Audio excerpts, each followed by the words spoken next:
I'm Shane Bybee, and I've worked with students for almost 30 years and spent the last 10 years guiding high school students on their journey to college.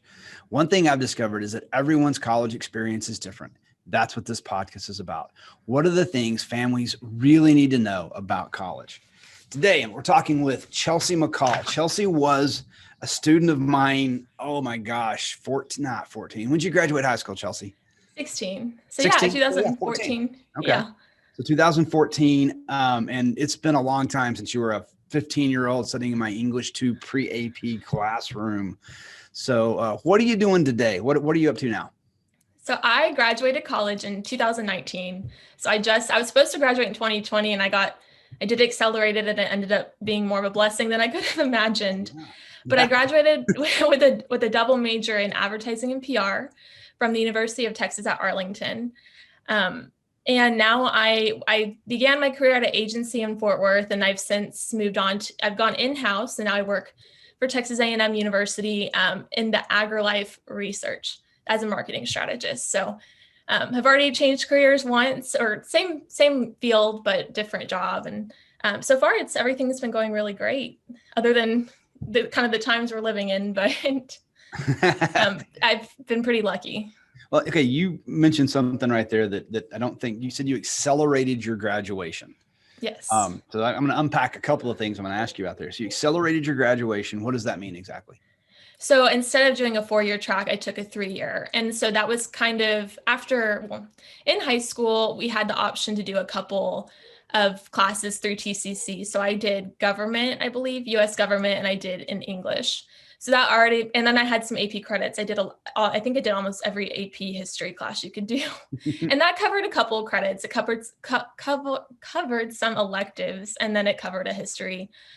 So going into college, I actually had a pretty good amount of credits. And then, we can get into where I started. I actually transferred to UTA. And then from then I went to school nonstop. I did summer courses. I took 21 hours 2 semesters in a row. So I took a heavy course load, but I was a communications major. I wouldn't really recommend that for engineers, but with the courses I had, it was totally possible for me to do that. And then I double majored. So that was kind of cool, as I could fill some electives with other coursework and ended up being able to do a double major. So it was an intense process, but I just thought it saved me a lot of money to do that because at UTA, the tuition caps at 12 hours. And so anything over 12, I looked at as free. Oh, wow. I don't know if I think that's still the case. Yeah. So that's actually something we can talk about too when you're looking at schools, but it saved me a lot of money because I took some extra courses, and by my last semester, I only had 9 hours, which kept me under the tuition cap. So I kind of, finances was a big factor in doing that, but also UTA is just kind of a different school, and to get through with it faster was a benefit for me. So you just said UTA is a different school. And right before we started this, you and I were talking, and you were talking about your experience whenever you say you graduated from UTA, University of Texas, Arlington. Would you kind of recap that experience a little bit? Sure. So, we should probably talk back in high school. My sister went to UTA. My sister went to UTA, and my dad actually ended up transferring to UTA and then finishing there. So UTA was kind of, it was becoming this legacy, and I was not even going to consider it. I was like, there is absolutely no way I'm going to UTA. It was just not an option. And then I chose a different school, and that didn't work out, and I needed to transfer home to kind of figure out what I was going to do next. And I was like, okay, I'll go to TCC and take some courses and then transfer. But I was coming out of state, and you had to literally walk into TCC to get registered. And so that wasn't possible. And I was like, I'm not going to take a semester off of college. That wasn't an option for me personally. I don't know why I thought that. I think it was the fear of stopping, and maybe I know I was going to start, it was never not an option for me not to get a degree, but I just didn't want to do that. So I transferred to UTA with the intention that I was still going to transfer. But it ended up being a really great school. I enjoyed it so much. I made the best of it. I got involved. I feel like it's known more as a commuter campus and a satellite of UT.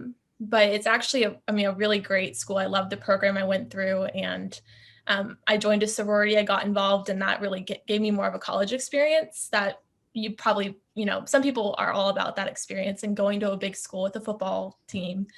You don't get that at UTA. You kind of have to create your own version of that. But in the end, I was super thankful I went there, especially financially. It was a great option.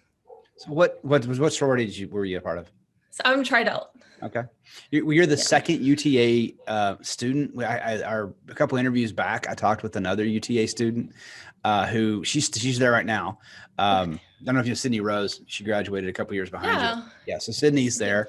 And so Sydney, we talked about her path was a little different because she was going to be in the CAP program. She didn't know the CAP program existed whenever she applied to UT. She got offered that. She goes, yeah, I'll do that. And then I'll go to UT my second year. And then she got there, and Sydney was actually working for me here at the office at the time. And we talked, and she's like, I just have so many more opportunities at UTA than I would at UT Austin. Because she's an Archer fellow. She's gotten school paid for now because of it. There's all kinds of been great opportunities for her from that. And so when we were talking, I'll say it if you won't. So because you were like, people will go, that's such a good school. And you were telling me about your perception when people say that's such a good school. How do you feel whenever people say that? I feel like, and it usually happens with Southlake people or Keller or Grapevine, because if you kind of leave this bubble, UTA is like the dream school for people, for some kids in Arlington or Fort Worth or Dallas, like a lot of local kids. I mean, UTA is like the biggest thing you could get. And I think, when you go to Southlake, you have this perception that you have to be number one, you have to go to Harvard or Cornell, or Austin. You have to go to an Ivy League school, or you have to get into UT Austin your first try. Like CAP is looked, you don't want to be a CAP student, which CAP is a great opportunity to get your gen ed courses and then transfer on to UT. My sister had planned to do that and was like, Sydney, and stay, because you have a lot more opportunity at UTA. Not everybody, but you definitely can. And once you start to find your group, you get comfortable, and you want to, that was kind of the case for me. I was going to go to A&M. My third was going to be my third school, and I was going to do construction science at A&M. And I ended up that I originally went to school to be an interior designer. I went to UNLV to do that. Things didn't work out there. And then I had an issue transferring to finding a school that I would be successful at doing that major. Okay. Came to UTA. I didn't get advised correctly by the advisors, and that messed up my whole degree plan. So I had to settle. I settled on advertising with the intention I was still going to transfer. But I ended up being really good at advertising and staying at UTA and giving up the dream of a big school. But yeah, I think to go back to your original question, I get this comment a lot when I talk to people about going to UTA. They're like, oh, that's such a good school. I'm like, it is a really good school. Like, it's totally different than UT. It's just as hard to transfer from UTA to UT as it would be to transfer into like an A&M system or anywhere else, because the coursework is all different. They don't have the same types of programs, or they have the same programs, but it's under different colleges. Like, I was a communications major, which is technically liberal arts at UTA, but I think at UT, it's like its own college. Mm-hmm. So our courses are a little bit different. You start to run into issues with transferring your credits. Mm-hmm. So it's like its own, university. It might have UT at the beginning, but it really is a really great school. It's a great option for people, and it's ranked really highly for engineering and nursing. And people don't get that. No, for some reason you think I don't want to go somewhere 20 miles down the road. You have to go super far away. Yeah. But well, really when I was there, I didn't see my parents just as much as I would have if I had been 300 miles away. So and that's funny because you're hearing people say it, because when I say it to people, when I'm having conversations about choosing schools, I try to plug UTA and UT Dallas. Now my vision for that's different because I'm very focused on the ROI, the cost of just attending college, and then what you're going to get for that. And that, depending on what you're majoring in and depending on what you want to accomplish, is that extra $40,000 a year you're paying actually going to deliver what you're looking for? And so when I'm like, so it sounds like when people say that's such a good school, you're feeling like it's like, bless your heart. Yes, Like, exactly. so I'm like, dude, that is a good school. I actually showed them in 2018, the average SAT score at UT Dallas was higher than the average SAT score at UT Austin, Mhm. by a lot. Now, there's reasons for that, right? There's the top 6% rule and there's factors, but those are good schools, and people Mhm. don't get that. They're like, exactly what you did. And so in high school, I really wanted to ask you about this. Why did you choose UNLV? What was the thought process behind choosing UNLV? That's it. Yeah. So my senior year, I would say I was probably not the happiest. Um, I mean, as you grow up, like you start to, you don't, you keep the relationships. I think I fell out with a lot of friends my senior year. I think I was always a little bit more mature than everyone else. And I just didn't want to, I wasn't into partying ever. Not to say that's like all they did, but we didn't have much in common anymore. And so I had this idea in my mind that I'm not going to UT because so-and-so is going to UT. I'm not going to go to OSU because so-and-so is going to OU or OSU. I didn't want to go anywhere where I knew people. I don't know. I think I was just so ready to be different and just like explore who I was. And um, I used to live in California a long time ago, and so I thought like I'm gonna look for schools outside of Texas. I toured UT. I was also limited by the schools I could go to because I was picking interior design. So Okay. I mean, A&M wasn't an option. Yeah. I didn't want to go to Texas State. They have a great program. I didn't want to go to Texas State because it was like a party school. So I really played into these comments I'd heard from people about these different places, and then basing it off of I'm going to see this person who I probably would never have seen. I mean, that's the great thing about college is you choose who you hang out with. Mhm. You're no longer friends with people because they're your same age. Like you have usually in your courses, you find people that have similar interests. And I mean, at UTA, it's a lot of non-traditional college students. So I mean, I have friends that were 27 and I was 19, or they were 40 and they had children and they were going back to school. So that's where the sorority really helped me because I found my kind of age group there. Um, but yeah, I just was like, I don't want to go anywhere where I know anyone. So I chose UNLV partly because my sister had explored going there before and I had gotten a scholarship. So it was like in-state tuition. Oh, wow. Okay. Um, and at the time, my dad's job was partly based out there. So I was like, I'm going to see him like once a month, or that was kind of the idea. Um, I was not prepared for what it was like for moving that far away. To not have your support system, like your family, can be hard for some people.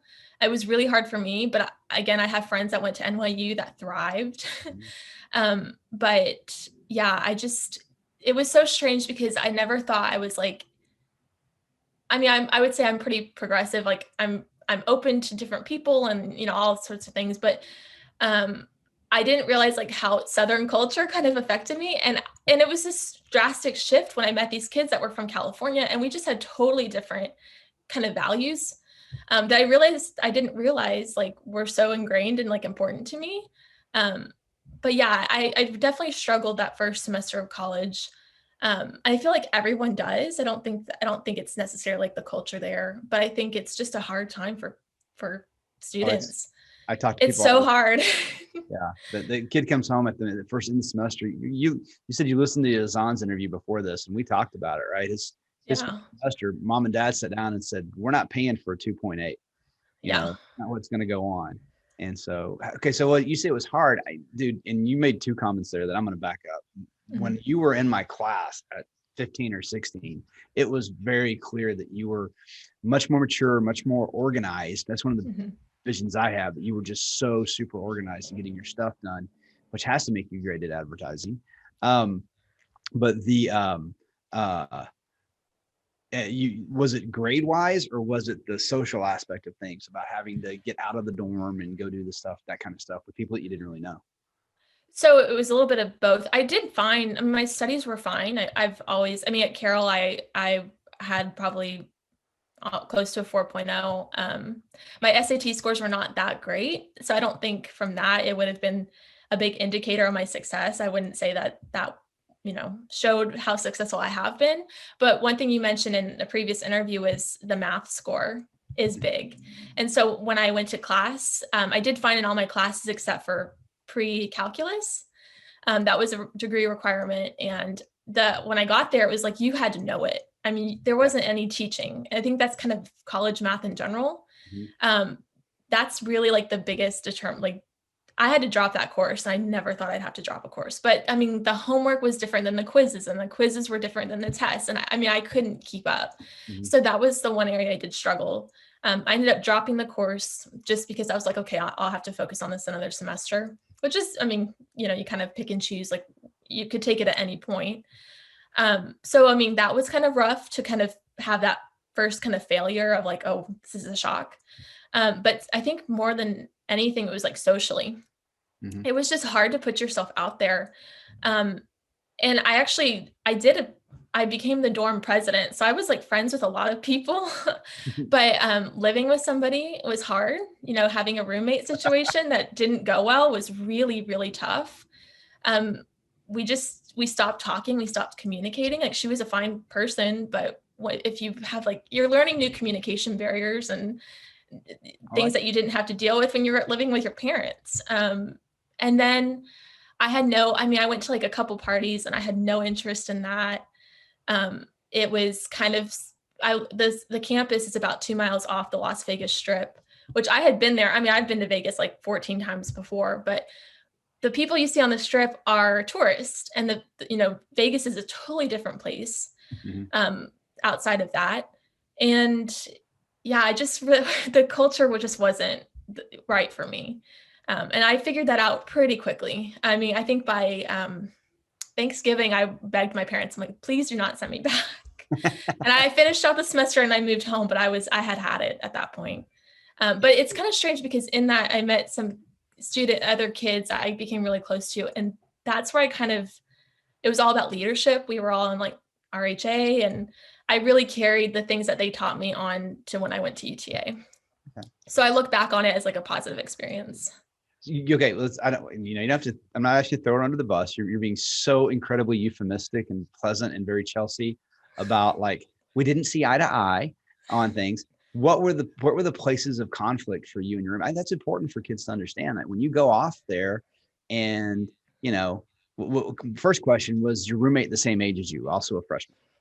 Yeah, so we were the same. We lived in an all freshman dorm. Okay. And we just stopped talking. I mean, I don't know. I guess we had kind of formed this little friend group with like some other girls down the hall. And at one point I decided like, I'm going to go make other friends. And they took that wrong, I guess. And I had gotten involved in RHA, and I was in meetings until like 11 o'clock at night some nights. And I just wasn't around as much. And I think that's where the communication stopped. But also I would come back to the dorm at like 4 o'clock in the afternoon and flip the light on. And I didn't realize she had a top bunk, and I had like, mine was not like a bunk bed. It was just a normal bed. I didn't know she was up there. And so I would wake her up, or I would get up really early. I'm like an early person. I would go work out, come back, shower, blow dry my hair. And that was a problem to her. I mean, things we agreed upon that though at the beginning, like, are you okay with somebody that wakes up early? Are you okay that we, like I'm going to run my blow dryer? So just like ended up being an issue. Yeah.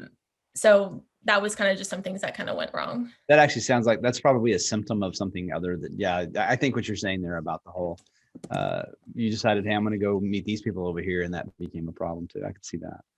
So you came back, let me get this right. You went to UNLV for a semester. You came back, you went to UTA in spring of your freshman year. And then you still graduated in just 3 years. Mm-hmm. That is amazing. That is so I had lost some credits coming from UNLV. Mm-hmm. So some of them didn't count. We tried my best to fill them into like elective courses, but yeah, I kind of missed. It was amazing because I missed that full semester. Basically, I came back to UTA and I got advised incorrectly, and I was told to take one class. So for that whole spring semester, I took one class. Wow. And it was college algebra, and I almost failed. It was bad. Man. I'm not a math person. But yeah, I ended up still graduating early. And I basically did all my other courses in the later 2 years of my college career. Yeah. So I'm not a math, but you just haven't had somebody show you how to connect what you know about math. Dude, you do advertising. There's math Yes. you have to do all the time. You just don't realize that's what you're doing. You may not love the quadratic formula. I don't think anyone does. Well, people do, but they're weird. But yeah, I mean, it's just, you could totally do it given you do advertising, PR, the stuff you have to do, budgets you have to do, and things like that you have to stay in. You totally. All right. So that's amazing. Then so you came, so they advised you just take one class this semester. So Yeah. at the end of your first year, I did some just back the napkin math when you were talking earlier. Did you do the dual credit English at Carroll your senior year? Yes. That was Yes, I did 12 it. hours of credit. Yes. And then I also did government my junior year. So Okay. that was an option back then. So that was 15. I think it still is. Mhm. And then you have 15, and then you had 2 or 3 AP classes for another 21 or so hours. Mhm. So at the end of that first year, how many credit hours did you have? 24? I mean, did anything from Uh, transfer? yeah, my psychology, I had taken like a psychology course and I took an English rhetoric that counted for my speech credit. I don't know.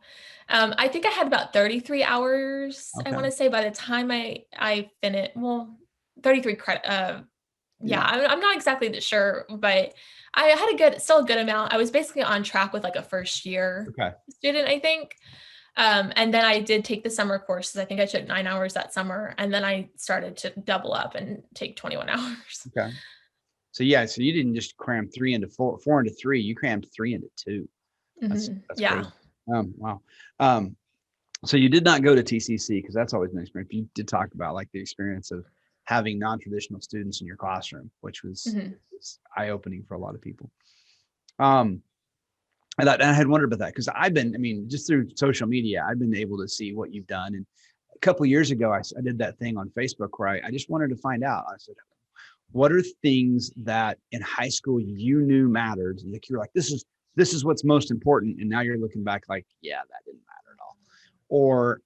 And vice versa. But I asked that, and you may have. I don't know if you respond. I think you responded to that. But I think so. that's when I found out you had transferred from UNLV. I knew Mhm. you'd gone off. I didn't know where you'd gone exactly. So, I mean, I had been wanting to talk to you about that whole prospect of being back and that kind of thing since I saw that. In fact, I don't know if I told you this, but you're probably the reason the podcast exists. Like that's when I got the idea for the podcast. People need to I remember hear you saying this. that. Yeah, I remember I was like, when I saw you finally started, I was like, oh, I need to message you about that. Yeah. That's why I started this. So, the other, so you're into your second job now. Mhm. So you talked earlier about you worked inside an agency for an advertising agency. What were you doing for the agency? What was that job? So I was an account coordinator and junior copywriter. And then when I left, I was considered a brand manager. But I had worked for a small agency, about 5 people. And so if in the world of advertising, I mean, there are some places like the Richards Group in Dallas, which are hundreds of people, I think 700 employees. But we were just 5. So when you're in that space, you do a lot of different things. So I was basically one of the main writers for like everything that we did. I did all sorts of social media. That was kind of my specialty. And I did email design. I mean, I did so many different things. But over time, I just started to get burned out. But I love this, I love advertising. I love the career I've chosen. So I just thought like it might just be time to try an in-house position. And then doing a job search during the pandemic can be kind of hard. I mean, I was lucky. I didn't need a job. I had one, but it was really nice to be able to take my time and find the right position. I ended up landing on Texas A&M. And so far, I mean, it's drastically different. I'm more of a writer here and a strategist, but it's a lot slower pace and I enjoy it a lot more. You said you were a copywriter and something else, then you became a brand specialist. And you, when we were talking right before we got started, you were saying something about it was a lot of work. Like what? I don't think that's another thing people really understand, that first job and how many hours it's going to be. But when you say it's a lot of work, what do you mean? I think just the amount of responsibility I was given was more than, well, I feel like she could have trusted me with that more than like other college students. I had a lot of experience with internships. So sorry, one second. I'm getting Give me 1 second. I'm sorry. I've got to go open the door real quick. Oh, okay. Go ahead.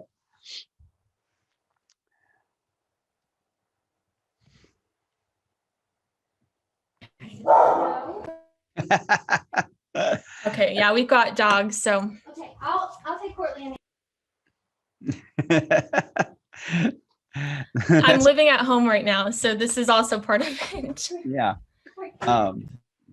Well, we're going to talk about that, the move you're about to make too in a second that we talked about. But so it was a lot of responsibility. I mean, at that level, are you still punching a clock, or are you on a salary? So I was on both. Sorry, I was on a salary both times, but we had to track hours at the agency, and then now I don't have to track my hours, which is kind of nice. So I went from having a lot of different clients to just having the one, like Texas A&M. So that's like the biggest thing as far as like the different, the amount of work I've got. You had to keep tracking and stay scheduled on all the different clients that you had. Yes. Were you having to put in more than 40 hours a week? Were you finding yourself doing 60 or anything like that? Or sometimes I would do over. I tried really hard to not work over 40, just because it was kind of like I wasn't going to get paid to do more than that. And so I thought I try to keep it like really fair as far as like what I'm worth, and just knowing like when I need to draw a boundary. I mean, I worked really hard while we were during work hours. I mean, I could take on a lot of different tasks, and I'm really good at time management. So I unfortunately didn't have to work too much over hours, but just, clocking in at 8 and then not stopping work until 5. It was just kind of a lot. the whole time, Especially once the pandemic happened, we all moved home and we worked from home. And so then it was hard to have a balance between like your work and life. Like you just, you wake up and you're on your computer, and at night, 10 o'clock at night, you're still sending emails. So that became more challenging for sure. Yeah. Now you don't, I'm not asking you to give up your salary, but someone who's graduating from a university with a degree in advertising, what kind of starting salary would they probably be looking at? So that's a really good question. It just totally depends on where you're at. I would say it's anywhere from like in Dallas on the low end, like 36, and at the high end, probably 42. It's probably not, that's, I think that was a big thing, is like, you think you're going to graduate college and you're going to get this $60,000 salary. And that's kind of the difference between communications and business, is like, if you have a marketing degree in business, you might get 60,000 right after. I had friends that went to Lockheed Martin, and they're maybe doing really similar job roles, and they're getting paid $20,000 more. I mean, my potential, it just kind of comes down to like what you want in your life. Like, where do you see yourself in 10 years? You kind of have to think out, like working really hard at this small agency at a 40-something thousand salary with no benefits and, all these, is it worth it? I mean, I feel like that experience has opened so many other doors for me. So it's, when you're in communications, it's more about networking. It's more about, like kind of figuring out like your next step and like what you're doing now and how that's going to help you later. I think that's important. I mean, it sounds like one of the great things, because you managed to keep the undergraduate costs low, is the fact that you didn't have to worry about that. I've talked about it in other places, but Jamie Kirby was the second person I talked to on the podcast. She's graduating from NYU this year. And she talks about the fact that she's in that interview, she's in 6 figures of debt already. And she's at law school because being an attorney is the only way she feels like she's going to be able to pay that debt back. Yeah. And so, yeah.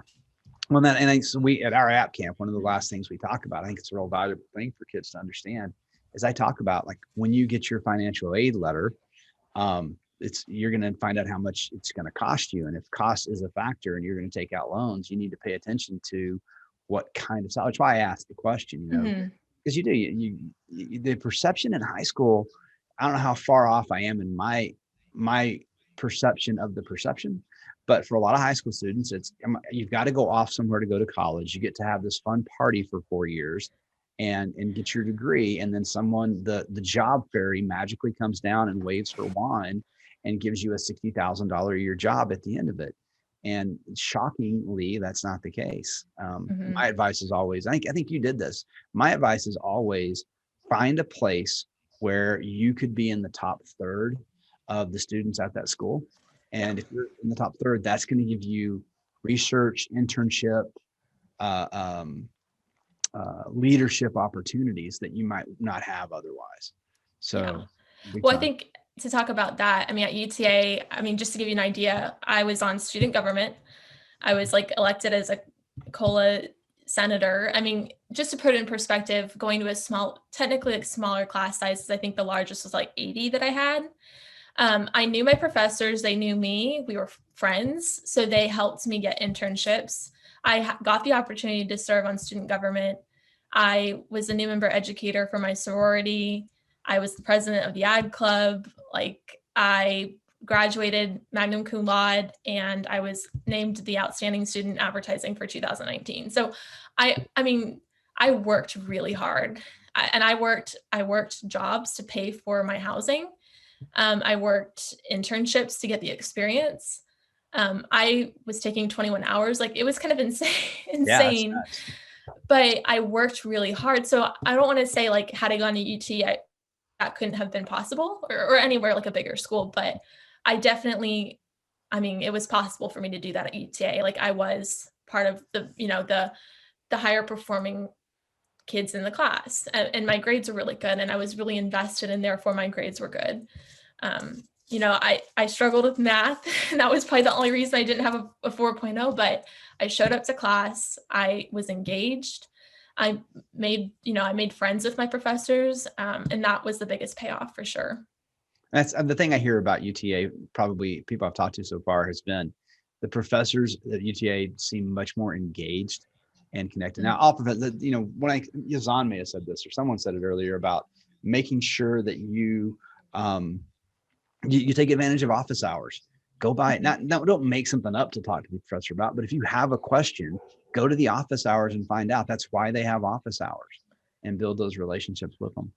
So, all right, tell me about the next job then. What are you going to be doing at Texas A&M? And you said you're moving to Austin, but to work for Texas A&M. So I'm pretty sure that's a violation of some law. Yes, so I work for Texas A&M as a marketing specialist for AgriLife research. So it's really not affiliated with the university. And essentially there's these 11 or 12 research centers around the state of Texas that I'm responsible for helping basically tell like why they're so great. It's a state funded it's state funded research, or it's even nationally funded.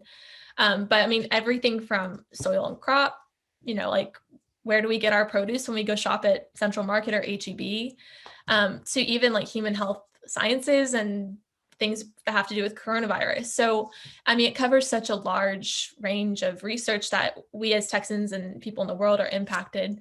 And so my job is to help communicate that. So it's a lot more writing. It's a lot more of almost like an editorial, more of a news. I think I used more of my PR degree in this role than I did my advertising, which I love both equally. So that's been great, but I will be remote forever as long as I'm in it, which is kind of nice because I have a dog, as you've heard. So I get to spend more time with her. But I am actually also in grad school right now. I just started, and I'm pursuing a master's in public administration. I have a big passion for nonprofit organizations. And so outside of work, I am on a couple of different communication committees with things in Tarrant County, and would like to pursue probably more like government communications for the future. So I'm looking to move to Austin, kind of to be closer to the capital. And then I've got some friends down there. I just want to try something new. But technically I'm going to school at UTA to get my master's degree online. I'm going to move to Austin. I'll be working for A&M. So it's not my plan I had a couple years ago. But you just have to go with it. And we were talking about that before we started, right? Like, I mean, I kids walk in and they think that I don't have anything mapped out yet. You don't need to have anything mapped out, because, we used to say in the Army, no plan survives first contact with the enemy. Your plan is great. You think you know what you're going to do, and then you get into it and you're like, this is going to have to adjust. And people don't understand the number of students that do end up transferring out of I mean, at the end of a semester, at the end of the year, changing universities entirely, and then losing, 9 or 12 hours of credit in the process because they don't have an interior design degree at the school you're going to go to. And I was going to say, I want to say Texas Tech had one, but I think if you're the party scene at UNLV wasn't for you, Texas Tech might not have been for you either. Texas State wasn't there. So you're going to be doing copy. You say it's going to be like copywriting, a lot of editing. When you say copywriting, I'm not sure like the average high school college student coming out. A lot of the adults that are going to listen, the parents that are listening, I almost said grown-ups, dude. All the parents that are going to be listening are going to hear that and know what you're talking about, but the students may not. So what is we can do it two ways. What's a day at work like right now for Chelsea McCall? And then what's a day at work like in a regular time? Okay. So right now I'm currently living with my parents just as we're getting through the pandemic and kind of figure out my next steps. But I wake up and I log in at 8 o'clock in the morning. I have one other he's my supervisor, but we're a team for research, and we just we'll send chats through Teams, but really it's up to us to kind of tell this story and figure out what's important to tell. So it's a lot of meeting with researchers and finding out what are they doing? Like, what are the projects they're working on? It's been a big challenge to try to understand. I feel like as communicators, or if you have a communications degree, a lot of your job is taking something completely unrelated to what you got your degree in, whether it's like engineering or healthcare or agri-life research, which could be anything, and finding a way to tell that story to the general public. So you become well-versed in all these different areas. Like at my first job, it was credit unions. So I know a lot about the financial industry. At this job, it's like a lot of agriculture. So, I mean, that's you just have to be flexible, and you learn a lot in the job process, but we talk a lot with researchers and just find out what they're doing. And then we try to tell the bigger impact. So like I'll be writing, right now I'm working on something for Nutrition Month in March. So we're going to make a whole web page that talks about the research we're doing and how it relates to nutrition, but specifically like precision nutrition, which is like unique to the individual, and telling about the future. And so pretty much all day I'm working on that, but it's nice because I have breaks. I can go play with our dogs or talk to my family and take a lunch break and kind of slow down, and really put a lot of thought into what we're trying to tell. And then it's nice because we have a whole creative team behind us to help with graphics, or you have to talk to them and create the final product. But that's kind of like the typical day. It's a lot slower paced than an agency right now. But to talk about what a copywriter is, so it's funny because in high school, I don't think I was that great of a writer. I'm not sure. I probably could put a sentence together okay. My grammar might have been, I definitely overused commas. I've since learned how to do that. But I didn't have like a huge interest in it. I didn't like reading. I don't think up until this year, I don't think I've picked up a book since high school. I hate to say that, but usually people that read a lot are good writers. I like technical writing. So I'm pretty good at writing for, business proposals, or I guess for copy, it could be anything from the text you read on your cereal box. Like somebody has to write that. Or like your shampoo bottle, like somebody has to, write that for products, for packaging, to things like in a brochure or website copy. So I'm not really doing like creative writing in the sense of these stories or, there's creative writing like with headlines and campaigns, but it's a lot of just like your everyday stuff that I think a lot of people don't realize you can make a living doing. And if you can make, I think at 10 years, it's about like $110,000. It's kind of where the national average for a copywriter. So what's really nice is getting a phone call now. What's nice is that advertising offers a job for people that are artists, especially.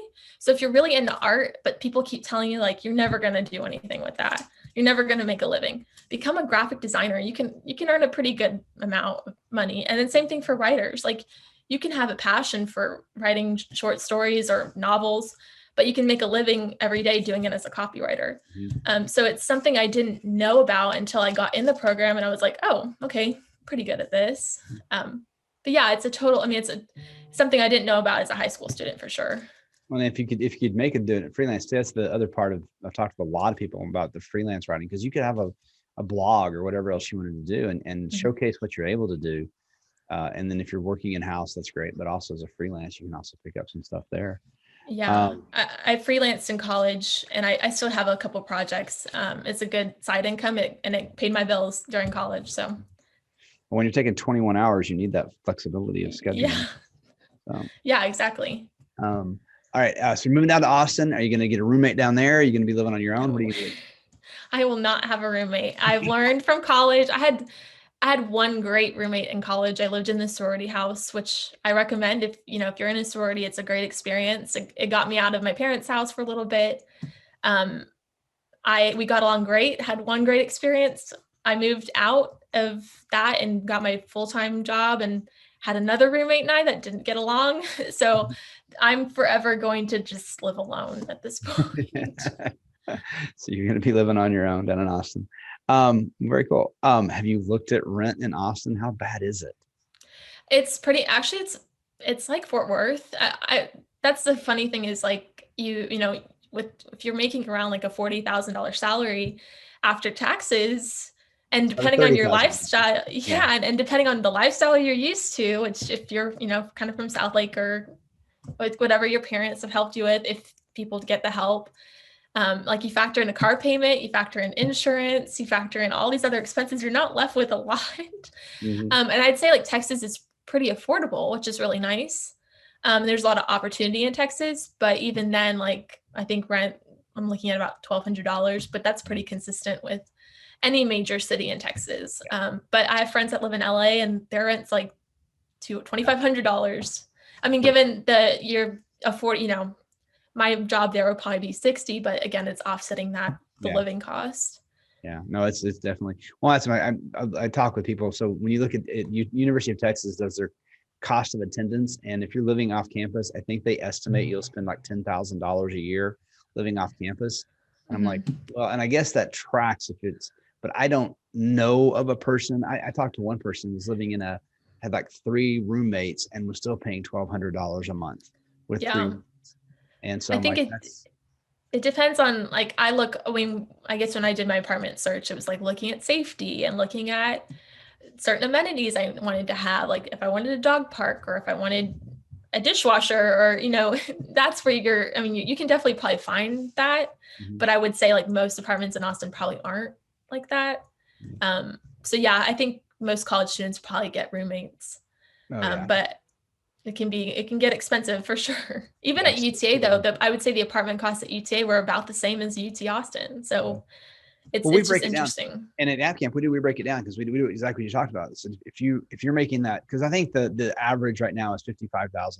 The average starting salary for a college graduate is $55,000. And so if you take that and then you say, okay, what's that going to look like per month? And then after taxes and then after housing and all of this stuff, and you start mapping all of that out. And this is my big thing I'm all about watch that student loan debt. You have to be aware of if cost is a factor, if financing is a factor, you're going to have to finance the education at all.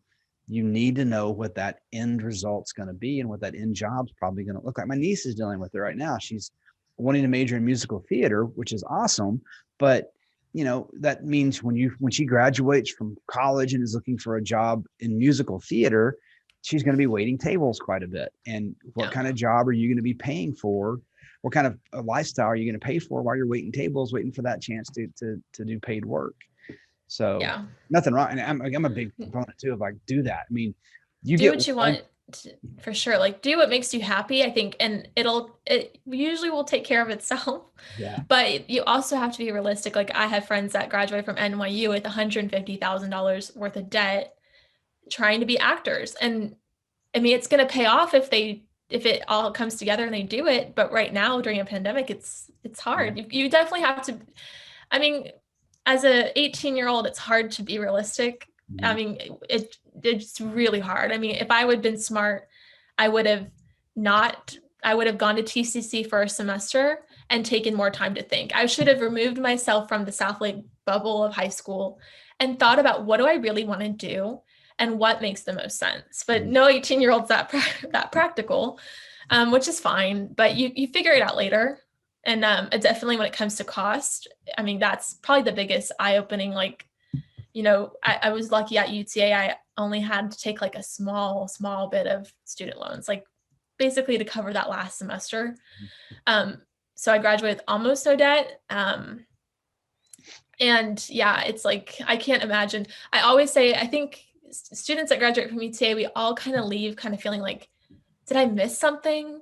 Like, should I have gone? No, I'm not kidding. Like at A&M, it's like, should I have gone to A&M? Should I have experienced that, you know, tradition or football games? But is that worth potentially like $40,000 more of debt? I mean, maybe, but it just totally depends on the person. And my attitude is also different because if you graduate from A&M and you're, I don't know, you're just middle of the pack. And I don't know that Chelsea McCall is ever middle of the pack of anything, but if you're middle of the pack and going from A&M and you do that, do you get the same opportunities for that job outside? And once you graduate, would you have had the opportunity to work at the ad agency you did if you hadn't been picked as the number one advertising student at UTA? I mean, you've been recently, I remember, and we'll go ahead and put this brag in there for you now, one of the 32 under 32, and you're way under 32. So, yeah. But and what was that award exactly? I saw 32 under 32. I didn't know what exactly. So I won a 32 under 32 award for basically the advertising industry in Dallas-Fort Worth. Okay. So I'm recognized as one of the 32 people that are like up and coming and, you know, have accomplished something. I mean, would you have done that if you were at it? And the other thing is there's no way of knowing, right? Yeah. There's no right or wrong decisions. There's just decisions. We make our decisions and then we have to sort through the consequences of them. There's not that they're right or wrong. You just, they have different kinds of consequences and it's not binary. Gary Vaynerchuk, you probably heard of Gary Vaynerchuk in the advertising world, but Gary Vaynerchuk talks about it a lot. Like it's not binary. It's not like if you do this, this happens. If you do this, this happens. It's if you do this, something's going to happen. So, looking at that, do you have definitely going to UTA for you worked out great because of the opportunities that you've gotten. But I'd even go back further and say that, just knowing you when you were 16, that was going to happen. You could see it, dude. You could sew when you were 16 years old. You could see that kid has got it going. I mean, you're going someplace. So you knew that early on. I tried to communicate that to you when you were in class. I know. I've always felt like I mean, this sounds silly. I have some friends that think that. I've always, in high school, I felt like I'm going to do something, like I'm going to be good at something, but there was nothing there yet to that I could figure that out. Like I wouldn't have gotten those opportunities until I'd gone to college. And I think I realized that at UNLV and I really realized that at UTA. And so that's kind of the wonderful thing about college is if you're not too happy with your high school experience or you feel like you're lost and you don't know what you're going to do, like, I mean, that typically will work itself out when you get to college. And then even then you might realize like college isn't for me, and that's fine too. But that's the nice thing about growing up is you start to figure that out. But yeah, plans change for sure.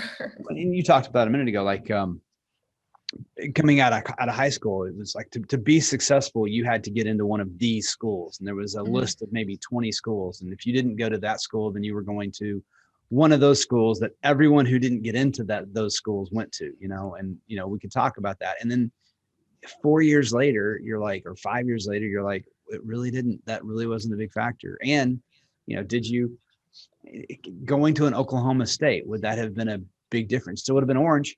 Would that have been very different for you? Who knows on that? Well, let's talk about, so the standard questions I like to ask. I like to get a perception on this. I hit on it a minute ago. We've already touched on, like, so UTA, you knew about UTA when you were applying to colleges, but it wasn't one of the schools.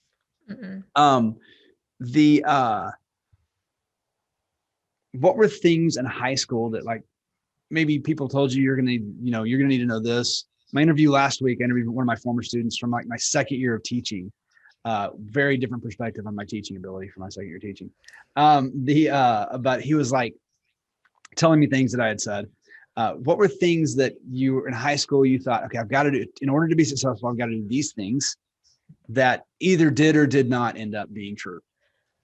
Yeah. So I don't know if I ever really felt that way about like my academics. I felt like more social pressure that I had to do these things to be successful or to be somebody. For me, I tried really hard to make the drill team. I got onto JV drill team. I never made varsity. And that I felt like was that was going to determine my life success. Like I thought that really, I had somebody's mom once said to my mom, like, don't worry, I'm sure she'll still be successful at life. And I took that idea. I really, I mean, that was hard in high school. And then I got to college and I'm like, okay, I can't dance. Like I can't, maybe I can't. I mean, it's all at South Lake, the sports and all that is on steroids for sure, the expectations. But I mean, I found like I got to college and I could definitely be successful at something. So I feel like I put a lot of pressure on myself in high school that I had to fit these molds of what people, to make a team or to make certain grades. I don't know if there's ever like, I definitely enjoyed like AP classes. I like the challenge. But yeah, I feel like I felt more pressure, like just navigating like the social part of high school Mm-hmm. as far as how that related to like success in college. So you did you do drill team junior year? No, no, that's a long story in itself, but no, by the time I had made JV the third time, I was like, okay, I'm going to take a step back from this. It's probably not my thing. I tried again my senior year, still didn't get it. So, I mean, that was like my first experience. Yeah. I mean, I didn't give up. I did not give up. But then I ended up getting a job. I worked in high school also, but I got a job my senior year. It was like the best thing that could happen to me. So all these times I've had things not work out, like not making drill team or not getting into interior design or not going to A&M or wherever I wanted to transfer to. It always was for the best. I mean, at UTA, I ended up working for the Texas Rangers. Like I got all these opportunities that I wouldn't have gotten. Yeah. That I wouldn't have gotten had I not stayed there. So, okay. So I don't want to, if you're okay talking about it, cause I mean, I think that's huge. If a students start listening to the thing about like, you try out your junior year and, you're just supposed to make it your junior year and you get junior varsity, so your name on that. Yeah. And if you're okay talking about how you felt, what your thought process was, because I think it's important for people to hear that kind of stuff. Would you be okay with that? Yeah, I can talk about it. So no. No, I mean, still, I think that's such a big thing at Carroll is, you're just expected excellence. Mm-hmm. And so I didn't start, all I knew is like around 5th or 6th grade, I was like, ooh, that's a pretty uniform. I want to be on drill team. Okay. And I had no dance experience. Like a lot of these girls have gone from like 2 years old. They're in ballet. I mean, they are good by the time they graduate high school. I mean, they're almost good enough to make Dallas Cowboy cheerleaders, and some do. There's some who have, yeah. Madison Daniels, I think, was at TCU drill team. Yeah, they go on for college careers in this, and I just wanted to do this thing in high school. I mean, I really do feel like had I gone to Keller or had I gone to Colleyville or had I gone anywhere else, I would have been able to make the drill team. Mm-hmm. I worked really hard. I got onto JV. I worked really hard in like 7th and 8th grade. So, I mean, even then I started early to, for some schools, I feel like, I don't know if that's the case for every school or most girls just come out of 8th grade and be like, okay, I'll give it a try. So I feel like I already kind of planned for it, but yeah, I made JV my first year and that wasn't a surprise. Like I should have been on JV. Sophomore year, I made it again. And again, I don't think I was good enough for varsity at that point. And I still had friends that were, that made JV again too. So we were all like kind of second year. Mm-hmm. And that was good because like we still had each other. And I had a lot of, it was fun at the time. And then junior year came and they all made it varsity and I didn't make varsity. Now at that time I was working. I wasn't required for me to work, but I wanted to have a job. And so I didn't get to go to dance class 7 days a week, like everybody else. And so then I decided, okay, well, I'll do JV again, but I'll try out for an officer position, or maybe I'll be captain or something. And then that year, a girl, an incoming 8th grader, ended up making captain, and I got an officer. And I was like, no, maybe this is like the signal telling me like you should just stop. Like I feel like maybe I look back on that and I don't know if that was the right choice to drop JB. But I was hurt about it for sure. And I was like, well, I mean, she might be a better dancer, but I had the experience. I mean, that's kind of like a lesson you learn in jobs too, is like, if you're up for a promotion and somebody else gets it, like that sometimes is your factor for leaving. I mean, it's hot, I can see how that plays out in the real world now. I dropped, and I feel like that probably hurt me a little as far as like my chances of getting on it senior year. I decided at that point, I'm done. I'm not going to do it. I'm going to give up on this dream. And then about a month later, I was like, no, I'm going to try again. So I worked really hard for a whole year. I mean, I improved a lot. I was really proud of the progress I made. Even my friends that were on varsity were really like, wow, tried out again, didn't make it. So that was just how it worked out. But that was also kind of a factor, I feel like, in me losing, kind of becoming disconnected with friends, is like they were in this. That's what I was going to ask. Club. Yeah, that was a major part. Element, doesn't it? Yeah. Yeah, it did. And then, so you said you had a part-time job in high school. Where were you working? So I worked at Nothing Bundt Cake first, and then I worked, there was a dress, I worked there for a short time, and gained like 15 pounds working there. But my junior and senior year. Is that part of the training? They go and warn you ahead of time, you're going to put on a lot of weight. Yeah. They're like, eventually you'll get tired of the cake. And I never did. But I ended up working for, it was a dress shop in Town Square. It's gone now, but it was called Lily Pulitzer. Okay. But there I had great managers that taught me a lot, and I had a work ethic. So, I mean, even like working retail, like that really set me up for customer service, which is applicable in every job. But yeah, I feel like that really helped me. And that was, getting to work there was probably a better path than being on the drill team. And that's the funny thing about it. You look back and it had to hurt, dude, right? You didn't make the team, and it hurts, and it feels like, man, what am I going to do? And I was just listening to a podcast today about like how we think about what other people think about us. And that's got to be a factor. Like, that was number one for sure. Someone told your mom she'll still be successful. But I held on to that comment. I did. Absolutely. I internalized that. And I think that might be why I went kind of crazy in college of like, okay, I'm going to be successful. I'm going to do everything. I still feel, I mean, if I'm being honest, like I still look back on that failure and, maybe have like some resentment toward it. But that was it was a good experience, because I mean, I've failed, if you want to call it a failure, many times after that. But I feel like a lot of kids, especially at Carroll, kind of go through and they're just checking these boxes, and they keep progressing, and it's not until college that you have a moment where you just fall on your face.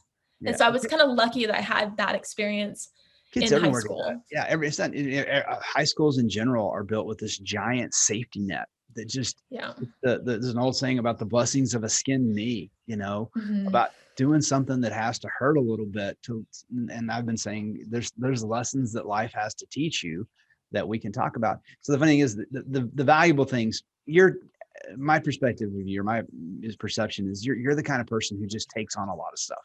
You work, and you're in the 80-20 rule of life, where 20% of the people do 80% of the work. You're in the 20 in every organization you're in. That's just who you are.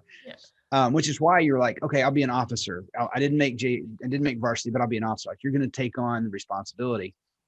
But the thing is, the values coming out of being a part of a drill team have zero to do with learning a particular dance move, right? It's about learning how to be part of a bigger organization, what your role is in that organization, being punctual, because drill teams are run by drill sergeants with really big hair. I mean, they are something else. And the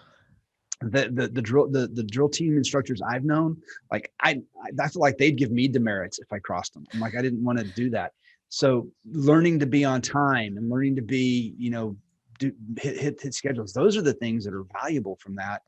But not whether or not you can do a particular dance move or something that's going to get you on the team. That's so funny. Yeah, that's kind of my take on it at this point, is like, that's it'd be a really great experience to have. I wish I could have said that I got that experience in high school, but you got to look back and you're like, that was high school. We're not supposed to be perfect. We're not supposed to be professionals. And it's okay if you don't make it, it's like totally fine, because there's so much other opportunity. And like I said, I didn't make my high school drill team, but I made the Texas Rangers 6-shooters, partly because of my drill team experience, being able to just do a couple of like dance moves and stuff. What were the 6-shooters? What is that exactly? So it was like a interactive fan promotions team. Where drill team helped was just being comfortable in front of a crowd. Mm-hmm. And we had to dance a really easy dance on the dugout during the 7th inning stretch. But kind of having that show experience of like being able to smile and kind of, it helped. I mean, that was definitely why I got there. So I was super thankful that I did do drill team, that I didn't give up on it, because I got to do this amazing thing with the Major League Baseball team. So no, it's not Dallas Cowboy cheerleaders, but it was pretty cool. Yeah, no, it's fun. And that's cool. That's awesome. Man, I just glanced at the clock. I know. We could talk a long time. You've probably got to get to some work today. Dude, thank you so much for doing.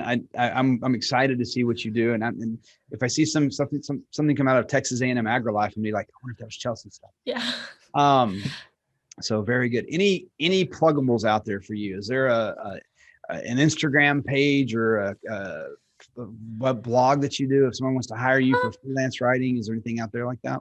Not currently. LinkedIn. I think I'm super active on LinkedIn. You can follow me there at Chelsea McCall. Connect with me there. I love helping other people. Like if you message me, I will respond. I love giving advice on where you can find jobs in Dallas-Fort Worth. I'm on the board of the American Advertising Federation in Fort Worth. And so I feel like that's a great resource. So if there's anybody graduating college and needs to find a job, like I love helping new grads. So be happy to do that.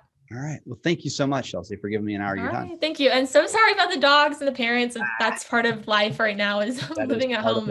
Absolutely. I keep hearing feedback on this that I've got to get my technical system up here done. But man, it was awesome. Thank you so much. All right. Thank you. All right. Bye. Bye.